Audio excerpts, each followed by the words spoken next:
Detrás de cada gran dinastía hay un pecado original. Todos conocemos el brillo de los Kennedy, el glamour, la Casa Blanca, el carisma. Pero la maquinaria que construyó ese mito no funcionaba con sonrisas, sino con una frialdad calculadora que pocos se atreven a mirar de frente. Hoy, en Pioneros y Leyendas, desenterramos la historia del hombre que diseñó el sueño americano a cualquier precio y que pagó por ello con su propia sangre. Porque Joseph P. Kennedy Sr. no nació en la cúspide del poder, sino que tuvo que aprender a dominarlo. Una vez que comprendió sus reglas, jamás las olvidó. Desde el inicio, Kennedy asimiló una verdad simple que guiaría cada una de sus decisiones. Los sistemas recompensan a aquellos que conocen sus debilidades. Las reglas existían, sí, pero no eran sagradas. Eran simplemente barreras.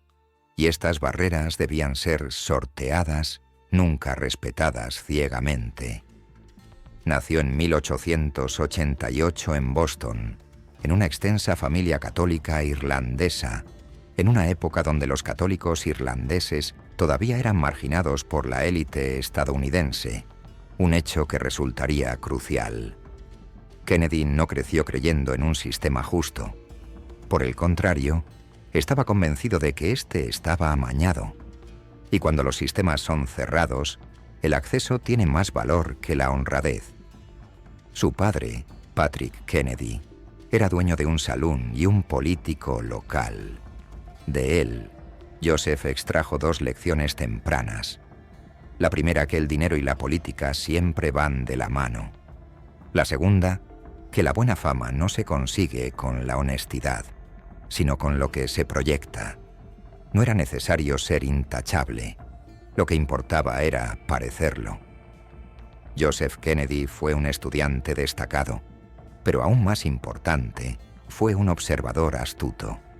Notaba cómo ascendían hombres con menos inteligencia, pero con mejores contactos. Se dio cuenta de que la legalidad y el éxito pocas veces coincidían. Al ingresar a Harvard, ya había asumido la mentalidad que lo definiría. El mundo era una pelea competitiva, jerárquica e implacable, donde dudar era un lujo. Quien dudaba se quedaba atrás. Tras graduarse, Kennedy se enfocó en la banca. Esto no fue casual, ya que la banca no se trataba de crear o producir, sino de contactos, información y saber cuándo actuar, recompensando a quienes se movían antes que los demás. Demostró una habilidad asombrosa casi de inmediato. En los años previos y, sobre todo, posteriores a la Primera Guerra Mundial, las finanzas de Estados Unidos crecían muy rápido, mientras que la regulación iba muy por detrás de la innovación. Los mercados dependían de la especulación, la información privilegiada y las redes ocultas. Kennedy comprendió este ambiente por instinto. No le interesaba construir empresas, sino posicionarse alrededor de ellas. A principios de los años 20, Joseph Kennedy ya era un exitoso especulador de bolsa. Sus métodos eran duros, pero completamente legales según las normas de la época. Aquel fue un periodo sin regulaciones importantes sobre valores, donde prácticas que posteriormente se prohibirían se aceptaban como parte normal del juego. Los pools de operaciones, la manipulación de precios y el acceso preferente a la información eran prácticas comunes, y Kennedy participó sin reparos.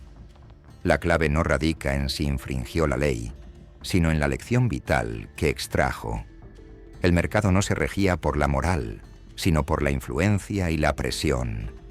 Quienes estaban más cerca del poder, la información y el dinero, ganaban, mientras que los demás seguían o perdían. Esta convicción se grabó a fuego en 1929. Cuando la bolsa se hundió, millones de estadounidenses quedaron en la ruina y fortunas enteras desaparecieron. Kennedy no fue uno de ellos, pues había salido del mercado antes del derrumbe. El hecho se convertiría en una leyenda, pero el resultado superó al mito. Sobrevivió, a diferencia de otros. Su supervivencia confirmó su visión del mundo. Para Kennedy, el crack no probó que el sistema estaba roto, sino que castigaba a quienes no preveían su caída. No sintió culpa por su retirada a tiempo, sino una profunda confirmación de que la prudencia, el momento justo y la frialdad eran virtudes superiores al optimismo y la lealtad. Este periodo lo curtió.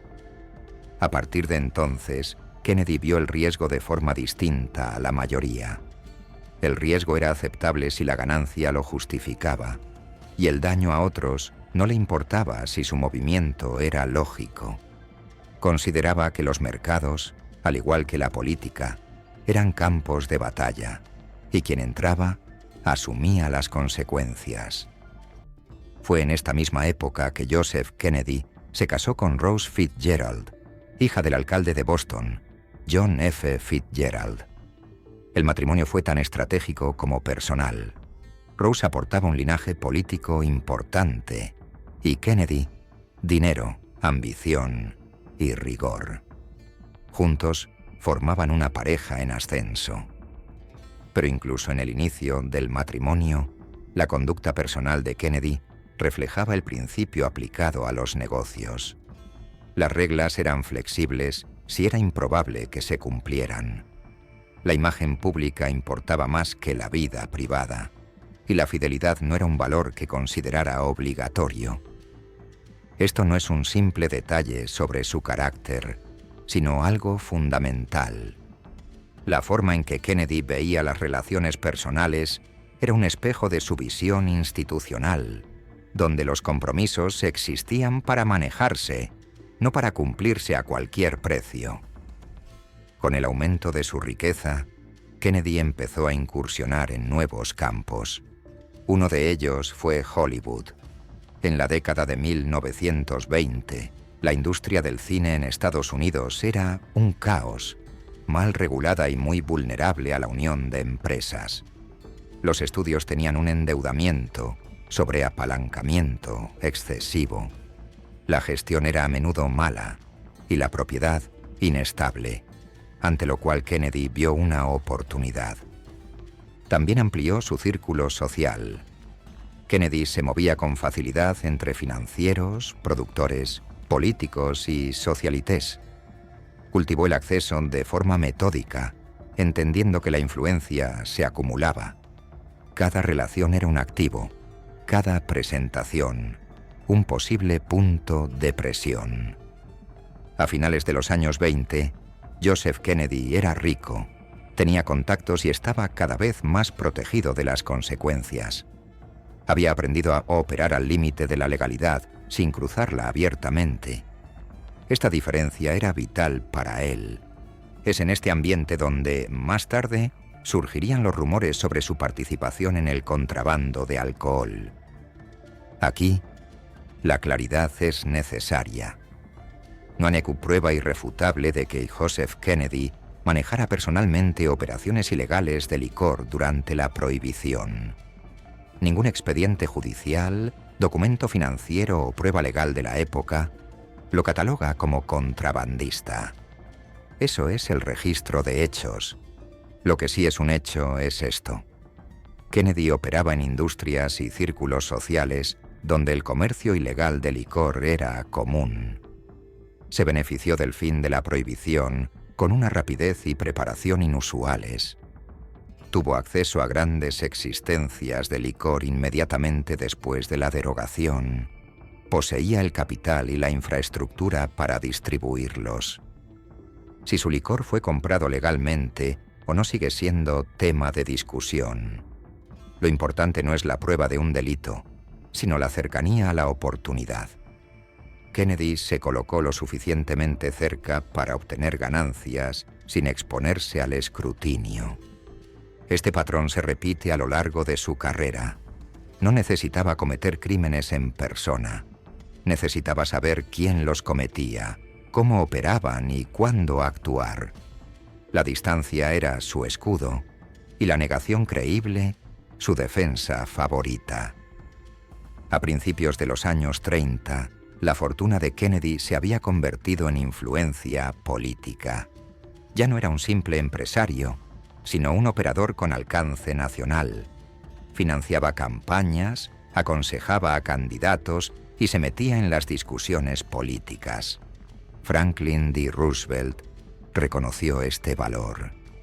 En un movimiento que unió confianza y cálculo, Roosevelt nombró a Joseph Kennedy como el primer presidente de la Comisión de Bolsa y Valores, Securities and Exchange Commission, SEC, en 1934. La ironía era evidente. Un hombre que había triunfado en un mercado sin reglas tenía ahora la misión de regularlo. Kennedy aceptó el cargo. No lo vio como una contradicción, sino como una confirmación de su filosofía. Los mejores reguladores eran aquellos que entendían cómo se violaban las reglas. La SEC bajo Kennedy fue eficaz, estricta y temida. Impuso orden en el caos, no por indignación moral, sino por puro instinto de gestión. Este nombramiento le dio prestigio. Lo situó firmemente en el centro de la clase dirigente que antes había mirado desde fuera. Pero su visión del mundo no se suavizó. Si acaso se hizo más dura. El poder, creía, no corrompe, sino que revela. A medida que crecía su imagen pública, la conducta privada de Kennedy se mantuvo igual. Los amoríos continuaron. La discreción importaba más que la moderación. Su esposa Rose lo aguantó en silencio, adaptándose a las expectativas de la élite católica. Se salvó la imagen. El daño se guardó. Esto fue, asimismo, parte del sistema que Kennedy creó. Se esperaba lealtad. Se asumía el sacrificio. El sufrimiento individual era secundario frente a la ambición colectiva. A finales de los años 30, Joseph Kennedy había logrado lo que siempre había buscado: riqueza, acceso, autoridad. Había dominado el capitalismo estadounidense y penetrado en los niveles más altos de influencia política sin haber ocupado jamás un cargo electo. Estaba seguro. Quizás demasiado seguro. El hombre que había aprendido a aprovechar los sistemas creía ahora que los había entendido por completo. Esa creencia lo llevaría pronto a su papel más importante y al momento en que su visión del mundo chocaría de frente con el curso de la historia. A principios de la década de 1930, Joseph P. Kennedy Sr. había alcanzado una posición que pocos lograban. Era lo suficientemente rico como para ser independiente, con tantos contactos como para estar protegido, y lo bastante respetable como para inspirar confianza. Esa combinación pesaba más que la inocencia. Le permitía operar en ambientes donde la legalidad, la moral y la ganancia rara vez se unían. Esta fue la etapa de su vida donde la cercanía se convirtió en su mayor arma. La prohibición había convertido a Estados Unidos en un ejercicio de contradicción. El alcohol era ilegal, pero el consumo constante. La aplicación de la ley existía, pero era selectiva. Industrias enteras surgieron en las sombras, sostenidas por la corrupción política, el crimen organizado y la hipocresía pública. Kennedy no tuvo que crear este sistema. Ya estaba ahí. Lo que necesitó fue colocarse lo bastante cerca para beneficiarse, sin ser arrastrado por sus consecuencias. Ahí es donde el tema del contrabando de alcohol entra en el registro. La acusación de que Joseph Kennedy construyó su fortuna como contrabandista es una de las afirmaciones más persistentes asociadas a su nombre. Es también una de las que tiene menos base. La evidencia de la época de la prohibición no confirma la acusación. No hay cargos formales, no hay rastros financieros comprobados, no existe documentación de primera mano. Esta ausencia no es casual. refleja tanto los límites de la acusación como la maestría de Kennedy para aislarse de la exposición. Lo que sí puede afirmarse con claridad es esto: Kennedy se movía dentro de redes sociales y financieras que coincidían notablemente con individuos dedicados al tráfico ilegal de licor. Mantuvo contacto profesional y personal con figuras que luego fueron identificadas como actores principales del crimen organizado. Operó negocios que se beneficiaron directamente de la derogación de la prohibición, con una rapidez y preparación fuera de lo común. Cuando la ley Volstead fue revocada en 1933, Kennedy ya poseía enormes cantidades de licor listas para la distribución legal. Afirmó que estas existencias habían sido adquiridas legalmente mediante compras en el extranjero y almacenadas anticipándose a la derogación. Esa explicación es creíble, pero incompleta. El punto esencial no es si el licor era legal, sino que Kennedy se había posicionado para ganar sin importar el resultado de la ley. Si la prohibición se alargaba, no perdía nada. Si terminaba, ganaba al instante. Eso es ubicación estratégica, no casualidad. Esta diferencia define su enfoque total hacia el riesgo. Kennedy no apostaba por los resultados, se protegía contra ellos. No se involucraba públicamente en actividades ilegales. Se aliaba con ambientes donde la actividad ilegal creaba oportunidades para luego esperar a que llegara la legalidad. Por eso la historia del contrabando persiste a pesar de la falta de pruebas. No es por la existencia de evidencia, sino porque el patrón encaja con su forma de operar. Operaba al borde, sin cruzar la línea de forma que se pudiera probar. Hollywood ofreció un escenario similar. La industria del cine a finales de los años 20 y principios de los 30 era una mezcla inestable de capital colosal, regulación débil y compromiso moral dudoso. Los estudios dependían de esquemas de financiación duros, explotaban el talento sin piedad y mantenían lazos informales con elementos criminales para protección y distribución. Kennedy no introdujo la corrupción en Hollywood, sino que explotó su funcionamiento normal. Como ejecutivo e inversor, tomó el control de estudios en quiebra, impuso una estricta disciplina financiera y obtuvo ganancias con escaso respeto por el coste humano. Los contratos se aplicaban a conveniencia, las promesas eran flexibles. Las amenazas legales eran herramientas, no impedimentos. Su amorío con la actriz Gloria Swanson en ese periodo a menudo se reduce a chismorreo, pero no lo es. Es la prueba de su creencia de que el poder anulaba los límites. Llevó la relación a la luz, llegando a llevar a su esposa y a su amante en los mismos viajes a Europa. La humillación no fue accidental. Fue parte de la estructura. Kennedy creía que las relaciones personales seguían la misma lógica que los negocios. Aquellos con menos poder se adaptaban. Aquellos con mayor poder dictaban las condiciones. Rose Kennedy se adaptó. Esta dinámica es importante porque revela algo esencial sobre su concepto de la lealtad. La lealtad no era mutua, fluía hacia la cima. Los que estaban bajo su órbita absorbían los problemas para que la estructura superior permaneciera intacta. Con el aumento de su fortuna, creció también su ambición política. Kennedy inicialmente no buscó ser elegido, sino tener influencia sobre quienes sí lo eran. Financiaba campañas, aconsejaba a candidatos y cultivaba relaciones dentro del Partido Demócrata. Su valor para los políticos era innegable. Aportaba dinero, visión estratégica y una capacidad para operar sin sentimentalismos. Franklin Roosevelt lo entendió.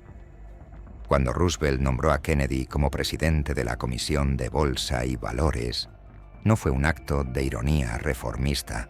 sino una decisión fría y calculada. Kennedy conocía al dedillo cómo se habían manipulado los mercados porque había sido parte de ese mundo. También sabía qué prácticas eran insostenibles públicamente y cuáles podían regularse sin desestabilizar el capital. Como presidente de la SEC, Kennedy fue implacable. Estabilizó los mercados no por un compromiso ideológico con la equidad, sino por una adhesión al orden. El caos obstaculizaba las ganancias. La regulación, si se controlaba, las preservaba.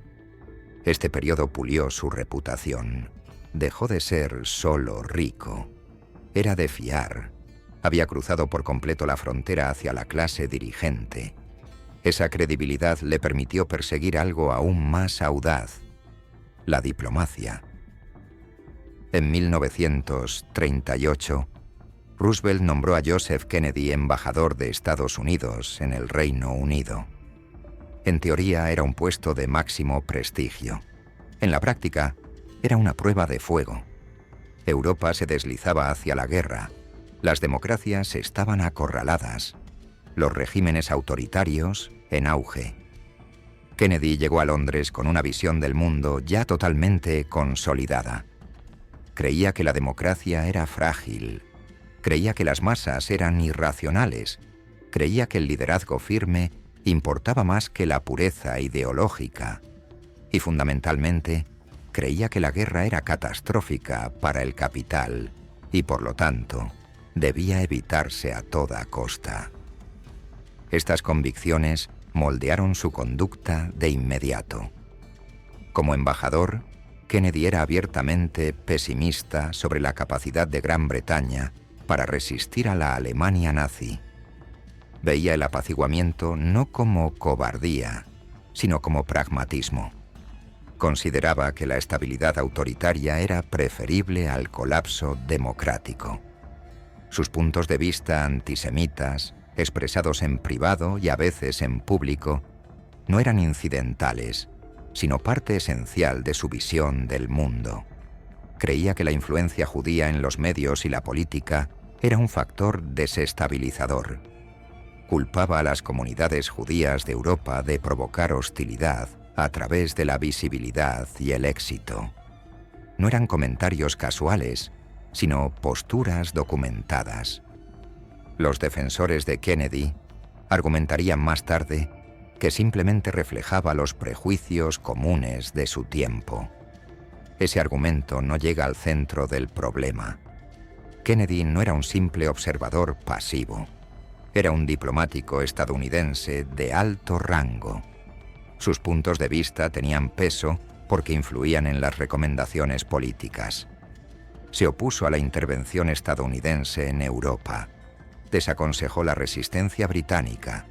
Sugirió en privado que las acciones de Alemania eran reacciones comprensibles a presiones internas. Intentó posicionarse como un mediador, no entre democracias, sino entre bloques de poder.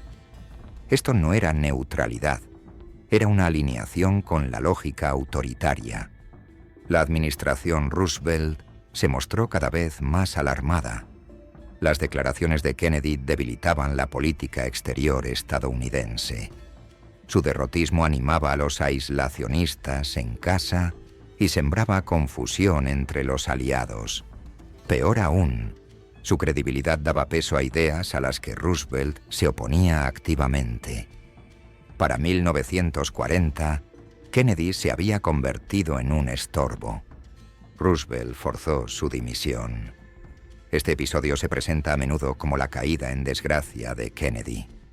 Tal presentación es inexacta. No colapsó, fue destituido.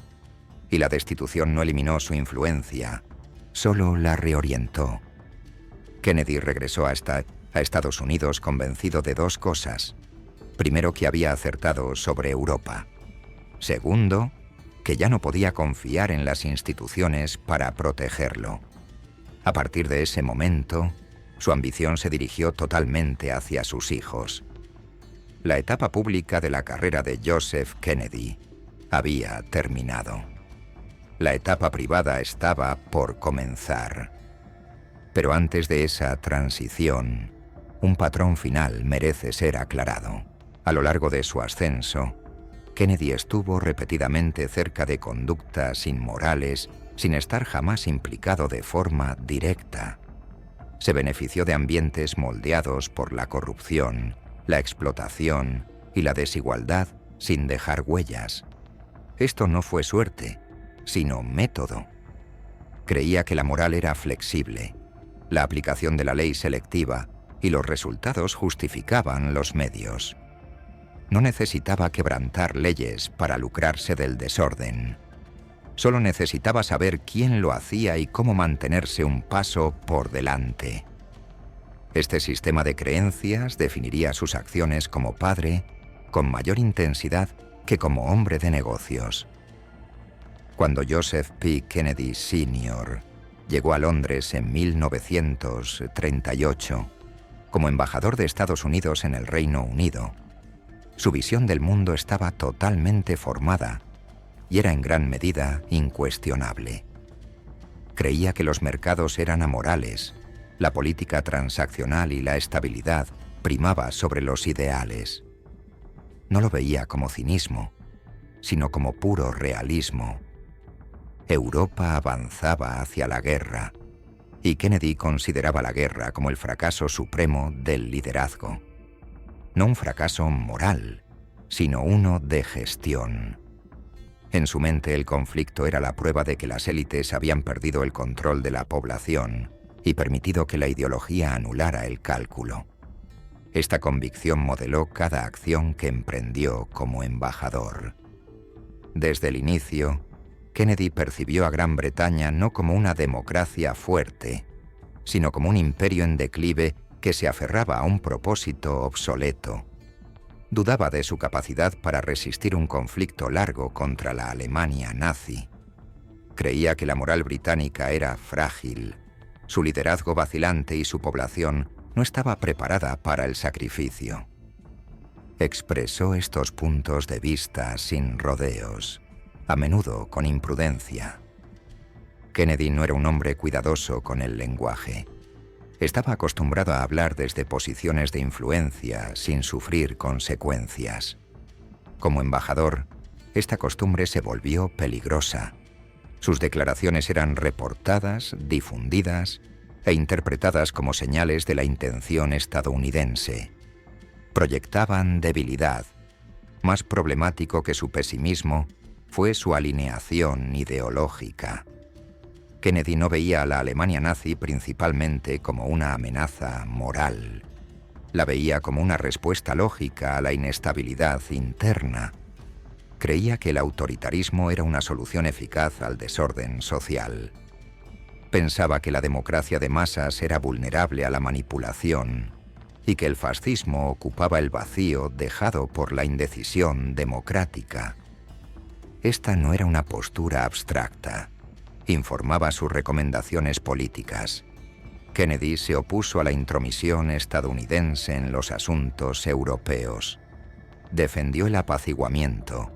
Desaconsejó la resistencia a Hitler. Enmarcó la agresión alemana como comprensible, si no justificada. Creía que las concesiones preservarían la paz y protegerían el capital. Detrás de estos puntos de vista, acechaba algo más oscuro.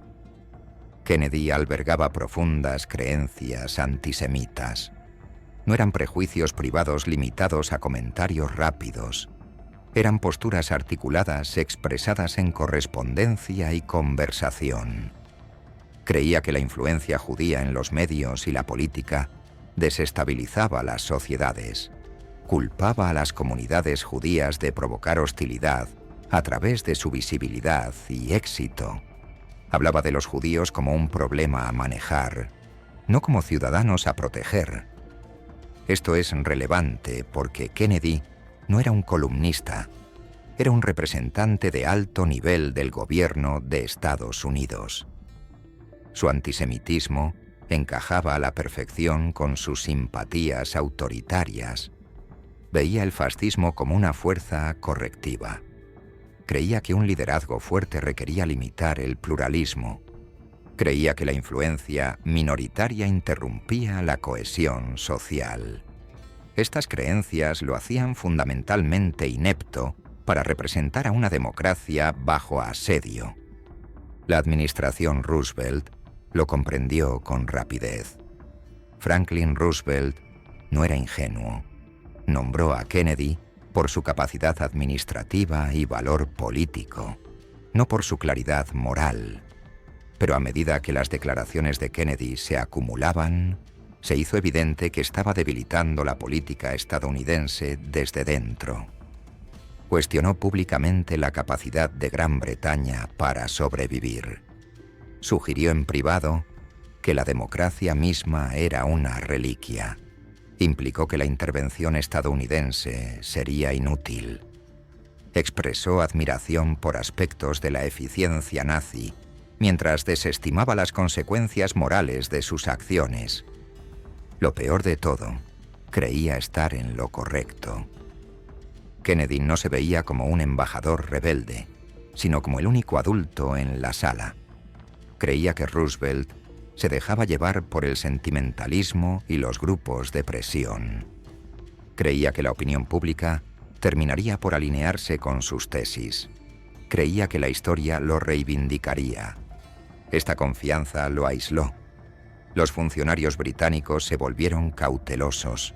Los diplomáticos estadounidenses, alarmados. Roosevelt, impaciente. El pesimismo de Kennedy no era solo vergonzoso, era estratégicamente peligroso. En un momento donde las democracias exigían unidad, él proyectaba duda. En un momento donde la claridad moral era vital, ofrecía relativismo. Para 1940, la situación era insostenible. Roosevelt forzó la dimisión de Kennedy. Esto no fue una retirada tranquila, fue una destitución. Kennedy fue apartado no por fallos administrativos, sino porque su visión del mundo entraba en conflicto directo con los intereses de Estados Unidos. Su presencia en el extranjero se había convertido en un estorbo. Para Kennedy, este evento no fue una lección, sino una herida. Regresó a Estados Unidos humillado, pero no reflexivo. No reconsideró sus creencias, se reafirmó en ellas, se volvió más desconfiado de las instituciones, más suspicaz de la democracia y más convencido de que el poder solo podía ejercerse de forma segura desde la sombra. Este momento marca un punto de inflexión. Hasta Londres, Kennedy creyó que los sistemas podían ser manejados indefinidamente. Después de Londres, comprendió que los sistemas también podían expulsar. Aprendió que la cercanía al poder no garantizaba protección si la ideología se alejaba demasiado de los límites aceptables. Su respuesta no fue la reforma, sino el repliegue y la redirección. Joseph Kennedy jamás volvería a ocupar un cargo público. Jamás volvería a representar oficialmente a Estados Unidos. Pero no abandonó la ambición. La transfirió. A partir de este instante, su foco se centró enteramente en sus hijos. Esta transición suele describirse como aspiración paterna. Esa presentación es insuficiente. Kennedy no solo esperaba el éxito de sus hijos, necesitaba que tuvieran éxito. Su ascenso reivindicaría su visión del mundo y restauraría su importancia. Pero antes de que esa maquinaria se activara por completo, se requiere una última aclaración. El fracaso de Kennedy como embajador no fue accidental, fue inevitable. Creía que la democracia era débil, creía que los sistemas autoritarios eran eficientes, creía que el compromiso moral era negociable por estabilidad. Estas creencias podían coexistir en la vida privada e incluso en los negocios. No podían coexistir con la representación democrática durante una crisis global. Kennedy no fue malinterpretado. Estaba fundamentalmente desalineado. Esto importa porque replantea sus acciones subsiguientes. No se volvió reservado por la humillación. Se volvió reservado porque aprendió que el poder explícito conllevaba responsabilidad, mientras que el poder indirecto no. A partir de entonces, operaría casi exclusivamente a través de terceros. Las consecuencias de este cambio serían profundas. En su ausencia del cargo público, Kennedy se tornó más controlador en privado. Su autoridad sobre la familia se intensificó. Sus expectativas se endurecieron. La familia dejó de ser un conjunto de individuos y se convirtió en un vehículo para el legado. El silencio se erigió en política, la disciplina en rutina, la lealtad en obligación. El hombre que una vez creyó poder moldear naciones directamente, creía ahora que podía moldear la historia a través de su linaje. Tras Londres, Joseph P. Kennedy Sr. dejó de creer en la confiabilidad de las instituciones para su futuro.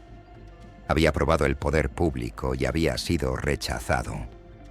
Lo que quedaba era el poder privado, ese tipo de poder que no podía ser expulsado por votos, cuestionado públicamente o forzado a dimitir.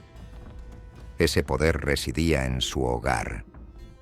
Desde fuera, la familia Kennedy proyectaba disciplina, unidad y respetabilidad católica. Por dentro funcionaba como un sistema. Los roles se asignaban tempranamente. Las expectativas eran innegociables. La individualidad se toleraba solo si se alineaba con los objetivos a largo plazo.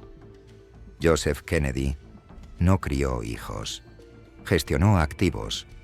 Rose Kennedy comprendió esta estructura y la reforzó. Su papel no era desafiar la autoridad, sino estabilizarla. No confrontó la infidelidad, no se opuso públicamente a la humillación. El silencio no era debilidad, era una estrategia. En la élite social, la contención preservaba el estatus, la interrupción lo amenazaba. Los hijos fueron criados bajo esta lógica. La competencia era incesante, el logro obligatorio. El fracaso no era un revés personal, era un estorbo. Joseph Kennedy evaluaba a sus hijos como evaluaba las inversiones. ¿Cuáles mostraban potencial? ¿Cuáles podían ser apalancados? ¿Cuáles requerían corrección? Aquí es donde el mito y la realidad se separan. A los hijos Kennedy se les pinta a menudo como productos del privilegio y el afecto. El privilegio es exacto. El afecto no es el término correcto. El ambiente era riguroso, condicional e implacablemente orientado a metas. La aprobación se ganaba. La atención era estratégica. Para los hijos, la meta era clara. Uno de ellos alcanzaría la presidencia. Joseph Kennedy no veía esto como una aspiración, sino como una restitución. Su propia carrera política había terminado en desgracia. Su visión del mundo había sido excluida de la legitimidad pública. La presidencia de un hijo solventaría esa exclusión, validaría sus métodos y reescribiría su fracaso. Esta urgencia intensificó el control. La educación, la socialización, la resistencia física y el comportamiento público. Todo era supervisado. La debilidad se desalentaba. La vulnerabilidad emocional se trataba como ineficiencia. La familia mostraba fortaleza porque la fortaleza protegía la ambición. Luego estaba Rosemary. Rosemary Kennedy no encajaba en el sistema. Nació con desafíos en el desarrollo que la hacían impredecible. Le costaba el aprendizaje. Experimentaba cambios de humor erráticos. No se ajustaba fácilmente a las rígidas expectativas de comportamiento impuestas en el hogar. En cualquier otra familia, podría haber sido acomodada con discreción. En esta, representaba un riesgo. El riesgo era inaceptable. A finales de los años 30 y principios de los 40, la conducta de Rosemary comenzó a llamar la atención. Le resultaba difícil seguir las normas sociales esperadas de las jóvenes de élite. Podía ser impulsiva, podía ser volátil, y lo más crítico, no podía ser controlada con fiabilidad en entornos públicos. Para Joseph Kennedy, esto no era un problema médico, era un problema político. Una familia que aspiraba a la presidencia no podía permitirse un escándalo. Una hija que pudiera avergonzar públicamente a la familia no era una simple preocupación, era una amenaza para el legado. Joseph Kennedy evaluó la situación con la misma frialdad que evaluaba cualquier problema. ¿Cuál era la solución más definitiva con la menor exposición pública? La respuesta se presentó en forma de un procedimiento médico que ganaba adeptos en los círculos de élite de la época. La lobotomía. El procedimiento era experimental. Los riesgos eran conocidos, los resultados impredecibles, pero prometía algo que Joseph Kennedy valoraba sobre todo lo demás: el control. Él lo autorizó. Rosemary no fue consultada de manera significativa. Rose Kennedy no fue informada por completo. La decisión fue tomada unilateralmente. Este detalle es crucial. No fue una elección familiar colectiva, fue una decisión ejecutiva. La operación fue un desastre. Rosemary quedó permanentemente incapacitada. Su capacidad para funcionar independientemente fue aniquilada. Su personalidad se aplanó. Su vida, tal como había existido, terminó. Posteriormente fue eliminada de la narrativa familiar. Fue internada. Fue ocultada. Su nombre no se mencionaba en público. Las visitas fueron restringidas. Se desaconsejó el contacto a sus hermanos. Las fotografías familiares fueron retocadas. La historia fue reescrita. Esto no fue negación, fue contención. Joseph Kennedy no expresó arrepentimiento público. No dio marcha atrás. No asumió responsabilidad. En su mente, el problema se había sido neutralizado. El sistema había sido protegido. Este momento no es trágico por las consecuencias no deseadas. Es trágico porque las consecuencias fueron aceptadas. La lobotomía de Rosemary Kennedy representa la expresión más pura de la visión del mundo de Joseph Kennedy. El costo humano era secundario, la irreversibilidad aceptable. La reputación y la ambición primaban sobre el bienestar individual. Aquí no cabe ambigüedad. Esto no fue ignorancia, fue cálculo. Mientras esta decisión se sumía en el silencio, Joseph Kennedy redobló la apuesta por sus hijos. El mayor, Joseph Jr., fue preparado en primer lugar. Era disciplinado, obediente y abiertamente ambicioso. Cuando murió durante la Segunda Guerra Mundial, la pérdida no fue solo personal, fue estratégica. El vehículo principal para el legado se había esfumado. El enfoque se reorientó al instante. John F. Kennedy se convirtió en el nuevo instrumento. Esta transición fue rapidísima. El duelo no ralentizó la planificación. Se hicieron ajustes. El objetivo siguió siendo el mismo. Una presidencia Kennedy ya no era opcional, era necesaria. Joseph Kennedy invirtió enormes recursos en moldear la imagen pública de John. Los problemas médicos fueron ocultados, las debilidades políticas manejadas. Las campañas fueron financiadas con agresividad, las alianzas tejidas con sumo cuidado. Pero el control tenía límites. John Kennedy no era una copia de su padre. Había absorbido la disciplina, pero no la ideología. Era más flexible, más adaptable y más consciente del sentir público. Donde Joseph creía en la autoridad, John creía en la persuasión. Esta divergencia generó tensión. Joseph Kennedy intentó guiar la política desde bambalinas. Ofreció consejos, ejerció presión e intentó dirigir decisiones. Pero su influencia ya no era absoluta. Su hijo escuchaba selectivamente. La ironía era severa. Joseph Kennedy había construido un sistema que produjo independencia. y esa independencia socavó su control. Aún así, no se rindió. Fomentó la infidelidad entre sus hijos, normalizando el derecho al secreto y al exceso. Enmarcó la transgresión como un privilegio. La misma flexibilidad moral que regía sus tratos comerciales regía a su hogar. Las reglas se aplicaban hacia afuera, no hacia adentro. Este patrón tendría consecuencias que trascenderían generaciones. Pero en ningún momento Joseph Kennedy se detuvo a reconsiderar el fundamento de su sistema. Para él, los resultados justificaban la estructura. El éxito excusaba el daño. El poder excusaba el método.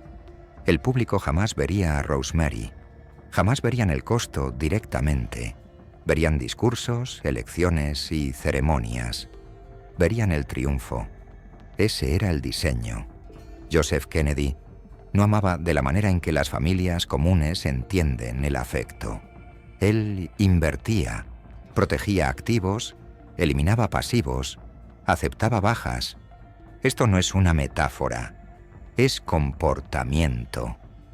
Para cuando Joseph P. Kennedy Sr. alcanzó la vejez, la estructura que había edificado estaba completa. El sistema funcionó. Su riqueza estaba a salvo. El apellido era dominante.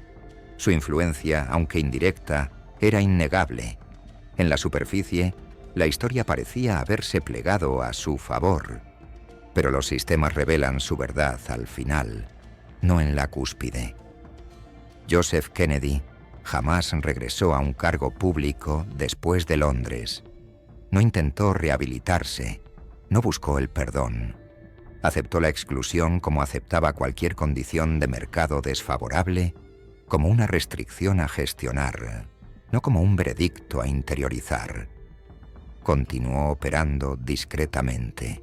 El dinero siguió siendo su herramienta primordial. Financiaba campañas, financiaba infraestructura, estabilizaba operaciones cuando otros sucumbían al pánico. Ofrecía consejos que rara vez se solicitaban en público y a menudo se seguían en privado. Su nombre no aparecía en las papeletas, pero su presencia moldeaba los resultados. Esta fue la fase de influencia sin exposición. Cuando John F. Kennedy irrumpió en la política nacional, Joseph Kennedy estaba allí, pero nunca visible. Comprendió que la cercanía le había costado caro antes. Esta vez, no repetiría el error. Permaneció tras el telón, guiando la logística, la estrategia y la financiación, mientras permitía que otros hablaran. Esta distancia no era humildad, era adaptación. La campaña presidencial de 1960 fue la culminación de décadas de preparación. El dinero de Joseph Kennedy financió la organización. Su experiencia nutrió las tácticas. Su red proporcionó acceso. No necesitaba instruir a su hijo públicamente. La estructura ya estaba instalada. Y sin embargo algo había mutado. John F. Kennedy ya no pertenecía enteramente a su padre. El hijo había asimilado la disciplina, pero no la sumisión. Había absorbido la ambición, pero no la ideología. Era más flexible, más atento al sentir público y menos comprometido con la rígida visión del mundo que había aislado a Joseph en Londres. Joseph Kennedy lo advirtió, pero ya era demasiado tarde para corregir. Había construido un sistema diseñado para la obediencia. Había producido independencia. La presidencia llegó a pesar de todo. En noviembre de 1960, John F. Kennedy fue elegido presidente de Estados Unidos. Joseph Kennedy observó desde Hyannisport. No estuvo al lado de su hijo en el estrado inaugural. No se dirigió a la nación. No reclamó legitimidad. Observó.